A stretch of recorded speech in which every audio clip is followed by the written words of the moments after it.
It is now my pleasure to introduce Francesco Venturi, Associate Professor of Italian Literature at the University of Oslo, as well as Honorary Fellow at Durham University. Francesco received his doctorate from the University of Siena and later was a postdoctoral researcher at the University of Pavia. He also has held an international postdoctoral fellowship, Marie Curie co-funded, and a part-time lectureship in the School of Modern Languages and Cultures, again at Durham. Francesco works extensively both on Petrarch's scholarship as well as modern and contemporary poetry, and he as well as having written a wonderful monograph on Andrea Zanzotto himself entitled Genesi e Storia della Trilogia di Andrea Zanzotto, which I had the honor to review for Modern Languages Review. He also has worked on Carlo Emilio Gadda and also is currently working on the rime of the 16th century poet Annibal Caro. So you can see the breadth and variety of Francesco's research. And today he will be speaking about the rotating field of Andrea Zanzotto's trilogy. Francesco, over to you. Thank you for this presentation, Marta, and I'd like to thank the organizers of the conference as well for this opportunity to return to an old avenue of research and reflect further on Zanzotto's trilogies and manuscripts. I'm going to share my screen. That's possible. Yeah. Okay. So as is well known, Andrea Zanzotto connected three of his most important poetry collections, Il Galateo in Bosco, Fosfeni, and Idioma, by describing them as a trilogy or pseudo-trilogy in the notes at the end of each book. In Il Galateo in Bosco, 1978, the project of an unorthodox trilogy is tentatively given its first mention. In Fosfeni, 83, the work in progress is then called a highly unlikely trilogy. In Idioma 86, the ensemble is retrospectively labeled a pseudo-trilogy. As well as providing glosses on individual poems, the notes offer helpful keys to understanding each collection, principally by discussing the meaning of its title and the changes in scenery. Il Galateo in Bosco is set in the Montello forest, where in the 16th century Giovanni della Casa wrote his famous treatise on polite behavior, and where bloody battles were fought during the First World War. Fosfeni gradually shifts location north to the Dolomites and then farther afield, eventually reaching starry heights and intergalactic space.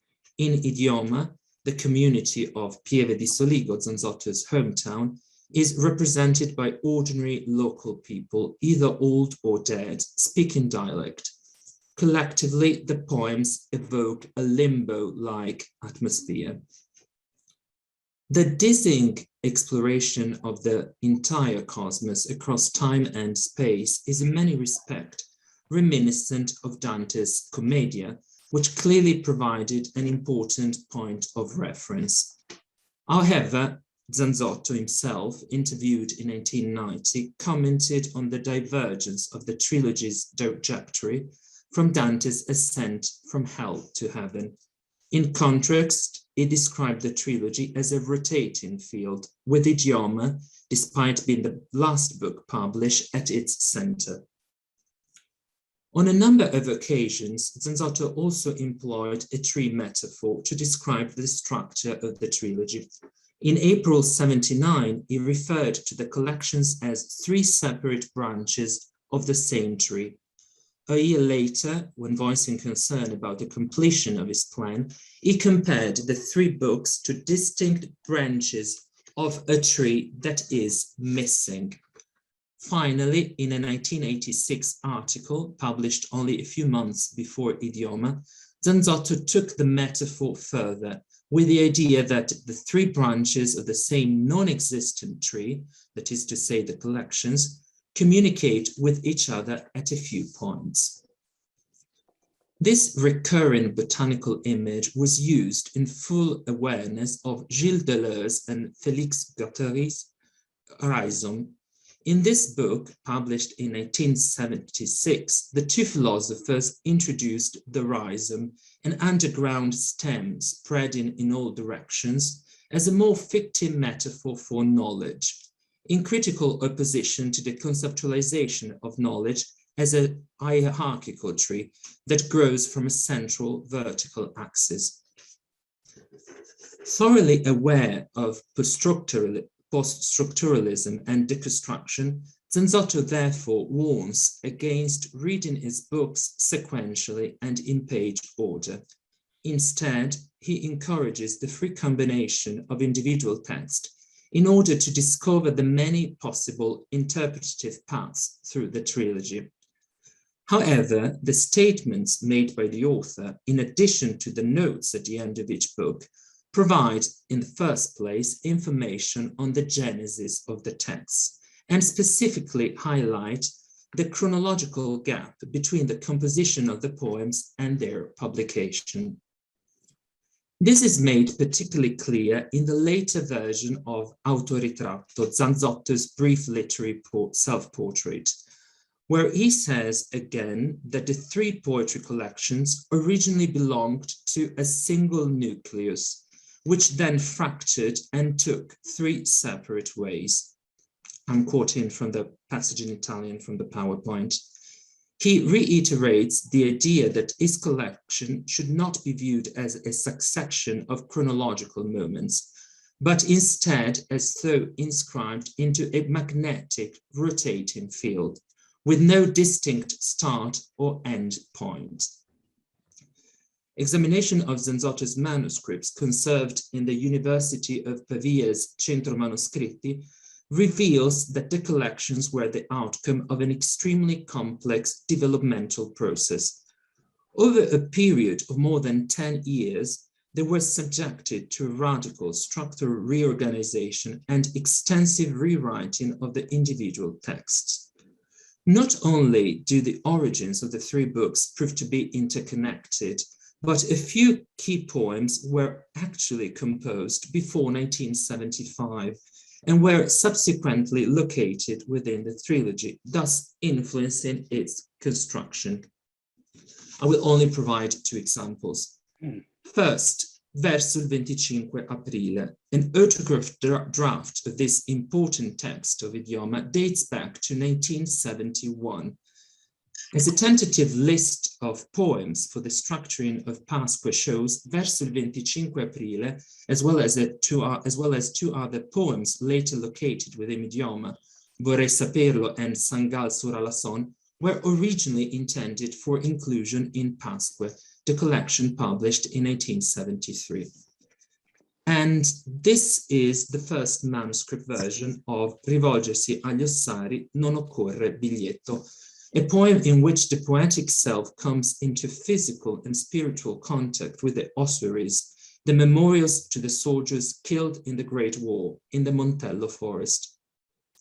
There can be no doubt that Rivolgersi agli ossari is a crucial defining text of the Galateo, but as you can see in the close-up of the date on the sheet, it was written more than 10 years before, in May 1965, and was thus originally connected with La Beltà. The corpus of manuscripts related to the trilogy is vast, more than 1,300 items. Typically 6 to 10 drafts bear witness to the history of each book, and often include dates and marginal notes that throw light on the author's private plans. Zanzotto papers also include lists of themes for future development and tentative outlines of potential collections. This material offers valuable information that helps to distinguish the many book projects that he worked on in turn. So in this paper today, I shall only be focusing on the intricate processes underway in the latter months of 1977 in an effort to answer a crucial question. How did the trilogy originate? What is the original single nucleus to which Zanzotto refers? Or, to use other words by Zanzotto, what is the original tree trunk from which the three branches, the three collections stem? During this pivotal period, the three future collections had not yet been disentangled from each other, and the principal focus of Zanzotto's attention was a book project called Lógos Erchómenos, which 5 years later would take a different form, as Fosfeni. An investigation combining the tenets of Italian textual scholarship with those of the French critique génétique offers new insights into the meaning of each collection and ultimately sheds light on Zanzotto's most ambitious enterprise, the trilogy as a whole. By the end of 1977, a large number of poems that were to appear in the trilogy had already been composed.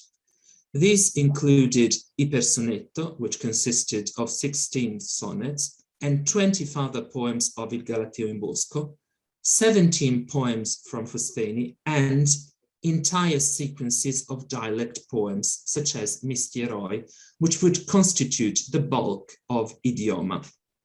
At this stage, Zanzotto therefore already had available a massive text that differed greatly in theme and style.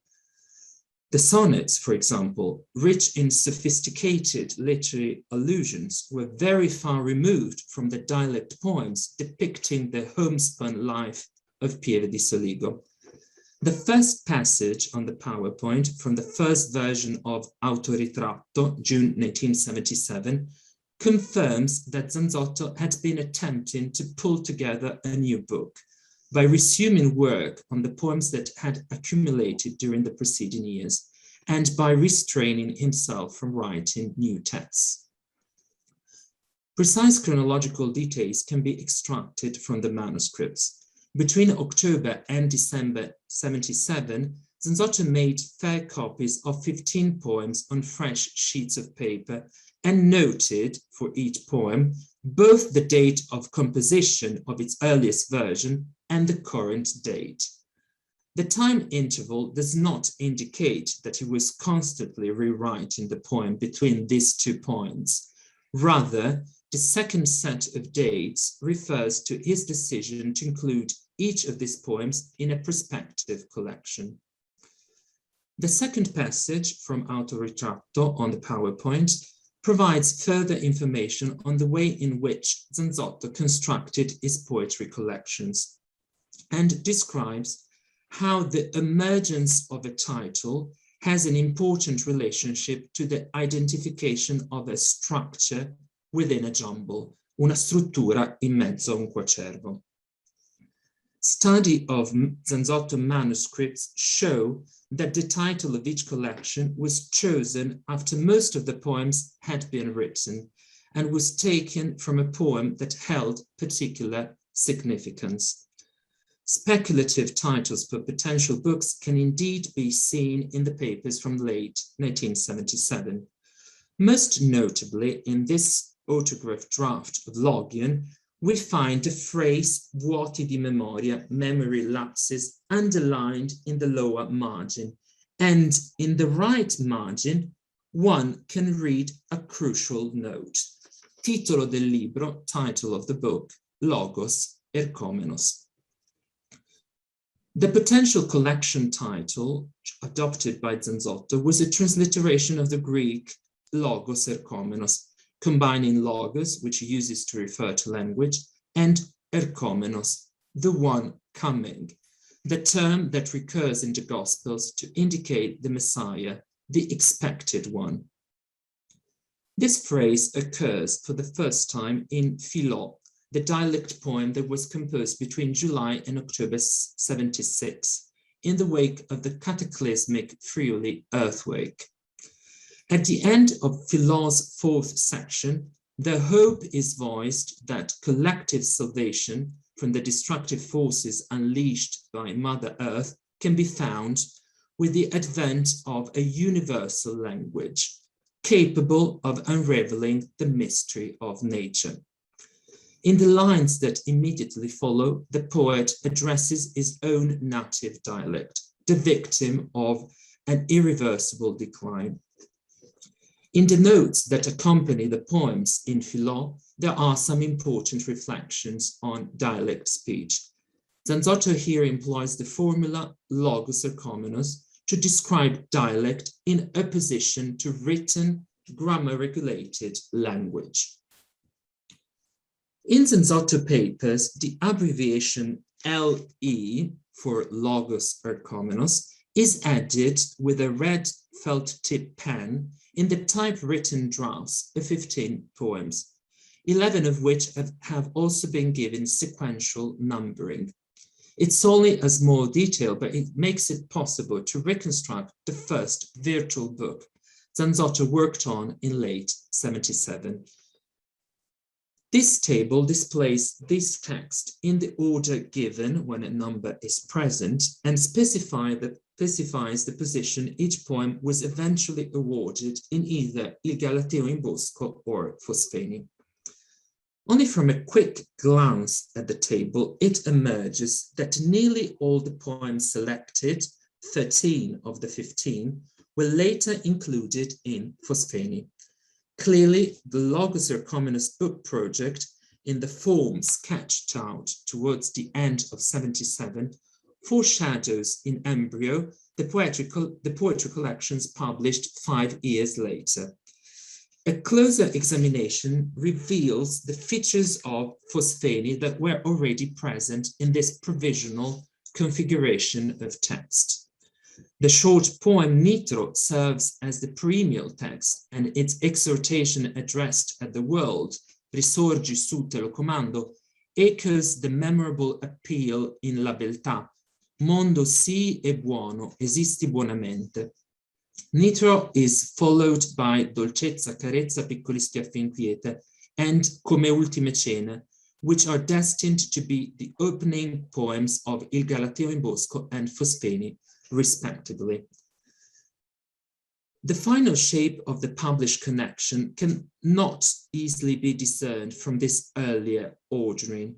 Whereas the poems in the Lógos Erchómenos group are not arranged in a seasonal progression as those published in Fosfeni, they are, like the letter, largely set in a snowy mountain landscape.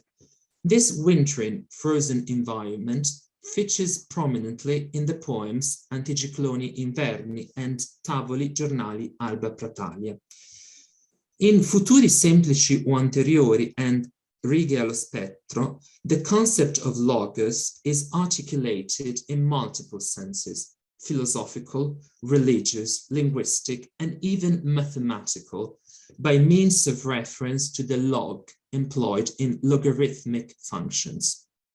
In addition, in Righe nello spettro, logos is linked to Knabe, the German word for boy, which conveys a wonderfully broad semantic field, as Zanzotto pointed out in his introduction to the Italian edition of Hölderlin's poems published in 2001.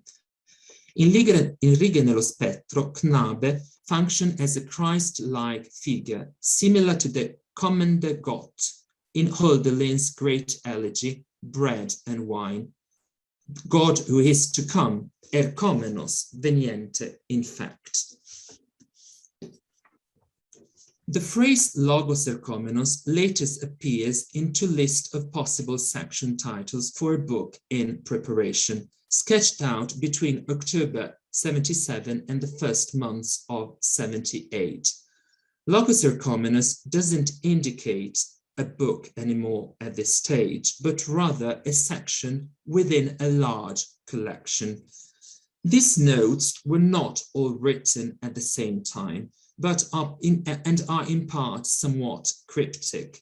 Titoli and sottotitoli, title and subtitles, and the column on the right were added at a later stage in a different blue, and include the definitive title of the first collection, Il Galateo in Bosco, which is underlined in red. These lists clearly show Zanzotto's different attempts to organize a large number of poems as a book in 3 parts, the final one in each case consisting of the poems that had been grouped under the title Lógos Erchómenos. The first of these attempts, the schema del libro, the outline of the book on the left, envisages 3 specific sections: vuoti di memoria, memory lapses, then ossari, and finally Lógos Erchómenos. Ordered in this way, they seem to trace a potential trajectory that starts with amnesia and concludes with the recovery of language, after the poetic self has passed through the ossuaries in Montello that commemorate the Italian soldiers killed in the Great War. On the same sheet, the notes Schema dei 17 aminoacidi and Una poesia, 12 sonetti, una poesia, the letter crossed out, refer to I Personetto, which was completed in December 1977. The presence of both the Lógos Erchómenos group and I Personetto in the same project is corroborated by a few notes on the folder that contains the manuscript of Il Galateo in Bosco. These notes suggest that the title Il Galateo in Bosco at a certain point indicated a section in the making rather than a whole collection. And these notes also indicate that the projected book also included Mistieroi, the sequence of 10 dialect poems which each portray an obsolete trade once performed in Pieve di Soligo. Leaving aside the minutiae, it is remarkable that these ambitious plans incorporated such disparate elements in one projected book, which were subsequently to fragment into 3 distinct collections. It is reasonable to assume that the failure of this challenging and far too vast project for one single collection prompted Zanzotto to work with the idea of the trilogy, thus preserving the original tripartite structure.